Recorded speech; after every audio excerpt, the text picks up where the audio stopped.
very first episode of the Maverick Insider. Alongside me is the quarterback, Ryan Schlichty, and the linebacker, Alex Skittle. I'm your host, Brian Kelly.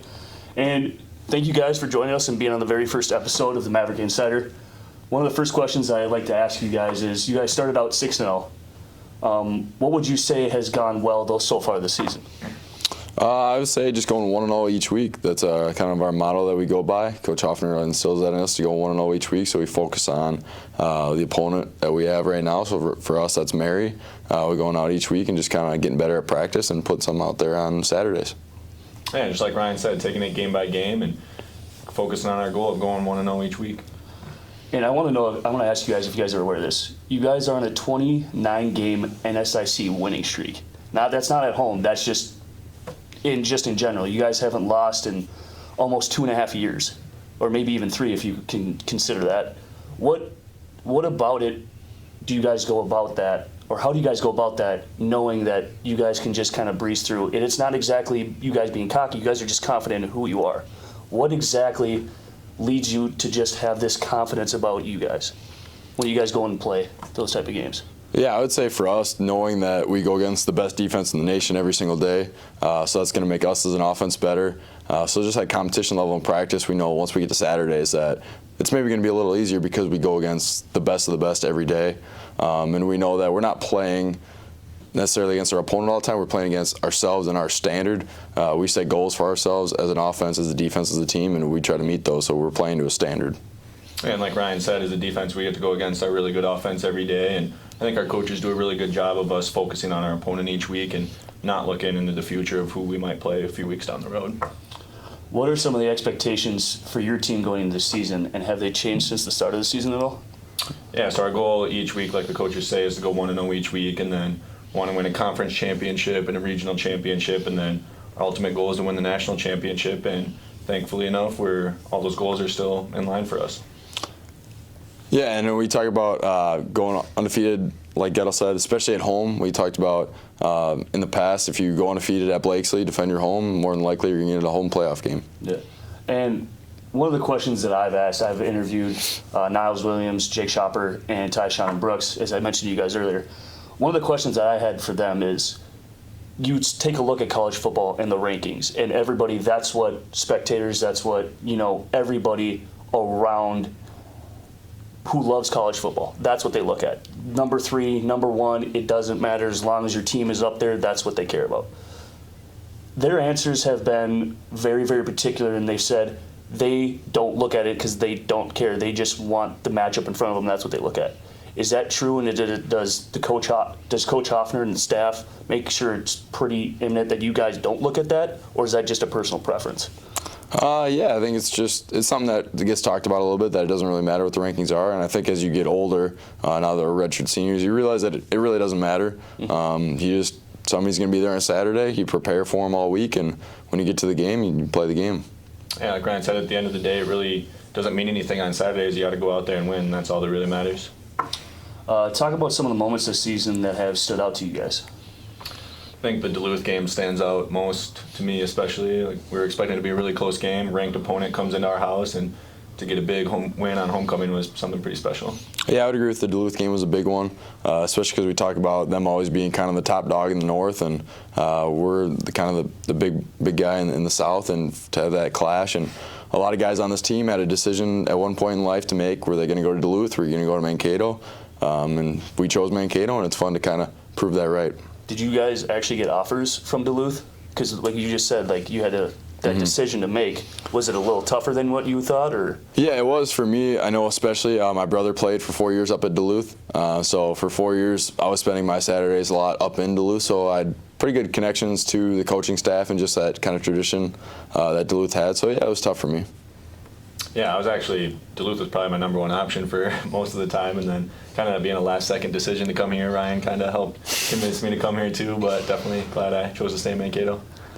And then I want to take me through that very first play. As we all know, what happened, and to get that crowd going, what was that play call? Was that designed from the start and what you guys wanted to game plan for, with that 75-yarder Zylstra, or was it just like a, hey, coach, let's just go with something, you had to switch the game plan up a little bit? So it was a game plan thing. It's an RPO run pass option, so we could have either given it to Nate or thrown it to Shane. We knew we were going to get a look kind of like they gave us, cover one, man-to-man look. It's basically the same look they gave us 2 years ago at Duluth. We threw the same play to Shane. He caught it for like 30 yards, but so we came out there. I think it was like the first time we've had the ball first all year, so that was exciting. Looked out, saw the matchup. Shane did his thing, made his move, and put it out there and let him make the plays. How would you guys compare this season to the previous 2 seasons now that you guys are both redshirt seniors? Yeah, I mean, each year is different. We've got a lot of young guys, especially on defense, playing, but I mean, we have the same goals each week, go 1-0, and we've been having success so far. Yeah, I would say it's just a little different knowing that you're a senior, not having anybody else to look up to because you're being looked up to. It's a different feeling, but as the season kind of progresses each week, your bond becomes closer and closer. So it's kind of fun now to be in that senior role again. And you guys probably know there's QB1 out on Netflix, the Friday Night Lights. Everybody, anticipates that. What's the difference between those Friday night football games, like when you guys were in high school, everybody was jacked up, they would always wish you guys good luck, compared to now football Saturdays for you guys? Yeah, that's a pretty good question. Definitely like just knowing that in high school, obviously it was more community-based. For Alex and I, it's still community-based being from Mankato. But like you said, you're in school all day, teachers, different students were always wishing you good luck, stuff like that. Saturdays in college is more talking your family, your close friends, and then your brothers. You lean on your teammates and your brothers to kind of push you through for that motivation in the game. I think the one big difference that stands out to me is the amount of preparation we put in compared to high school. Didn't seem like we did a whole lot of preparation in high school, and now like all the time we put in, it really makes it mean more on Saturdays. Do you guys have any pregame rituals or superstitions at all?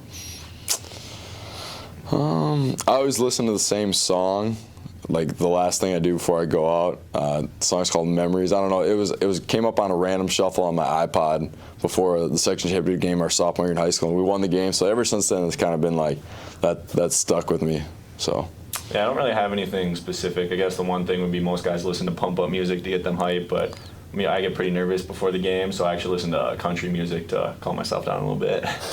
So, well, you say you get pretty nervous, so then let's go back to your very first start that you actually had. Do you still get the same nerves as you guys did when you guys first got the nod to, hey, you guys are starting? Or is it still calm, cool, and collected, but just the normal butterflies that you get before every single game? Yeah, I still get nerves, but I think they're different. When I first started, it was, I can't mess up or else they're going to pull me out. And now, obviously, you still have to perform at a high level, but I think I'm just more confident now and just get nerves that you got to perform at a really high level. Yeah, I would agree with Alex. They're just different nerves. Like you said, when you're first starting, you're nervous. You don't want to make a mistake because you're afraid you might not get another opportunity to make a play.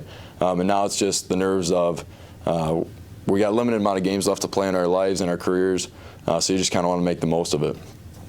Talk about some of your favorite moments as a member of the Maverick football team. For me, I think it might start with the Sioux Falls game 2 years ago. We were both tied going into the last regular season game, kind of for the outright conference championship.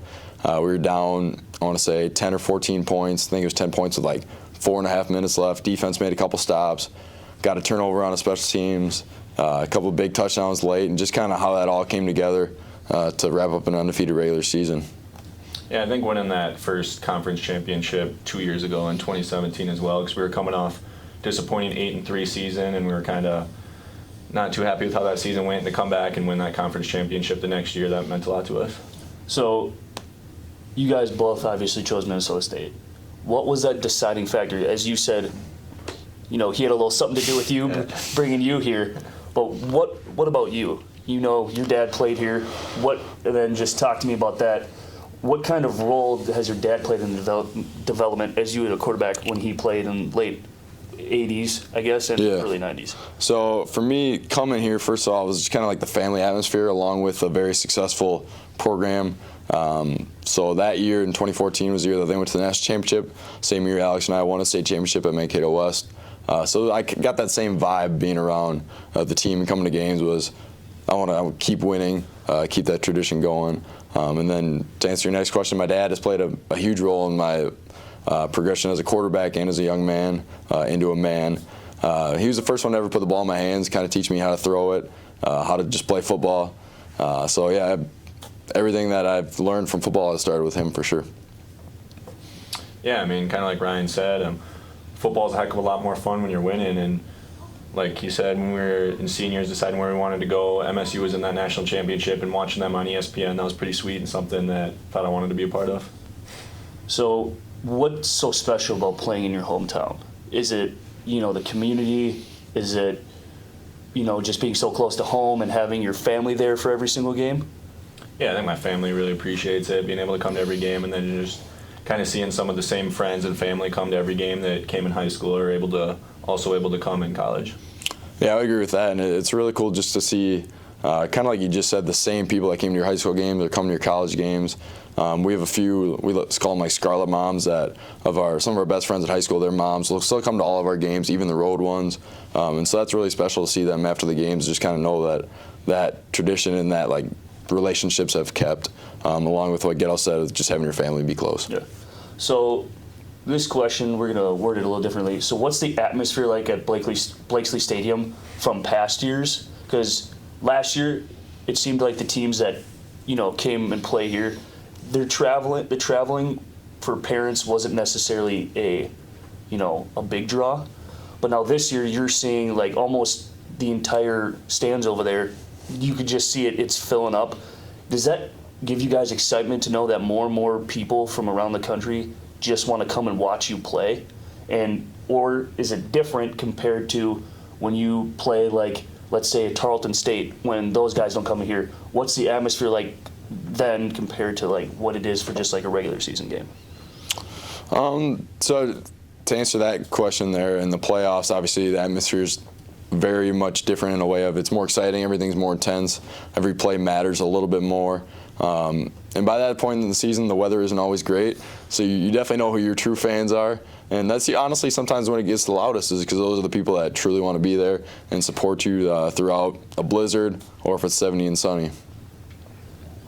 Yeah, we try not to pay attention to the fans too much because that's something we can't control, and you never know how many fans are going to come based on the weather. But it is fun when a lot of people are there to watch. Mm-hmm. So, as we were talking outside before, the Tarleton State game, the snowstorm, everybody, just that 26 play drive that lasted roughly about 15 minutes. Yeah. Is what it chewed up, and it resulted in a 1-yard Nate Gunn touchdown.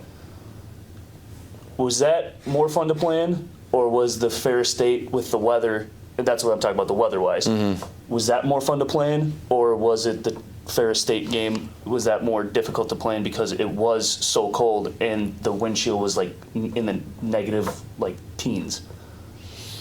Yeah, I think the game in the snow was more fun to play in personally. I mean, it wasn't as cold that game, and just a really intense game, and watching them go on that drive down the field, that was incredible. It felt like I was a fan on defense, just sitting out for so long. It's crazy when we had to go back in there, but yeah, I'd say playing in the snow is more fun and memorable for me. Yeah, I would agree with that. Playing in the snow is more fun. You don't get to do it very often. It's actually, like, I know we played in a blizzard game in the state playoffs in high school too, so it's pretty fun, and it leaves a little bit different feeling when you win the game too, so definitely I'll take the blizzard game. Alex, you come from an athletic family. What was it like growing up in your household? Yeah, so for me, mainly with two older sisters, I got drug around all their softball tournaments every single weekend during the summer in whatever sport they were in. So honestly, just chasing a lot of fall balls at softball tournaments is kind of what I remember. So you guys have mentioned throughout this entire podcast here, how does your high school state championship team compare to the Mavericks that you guys are the Mavericks right now?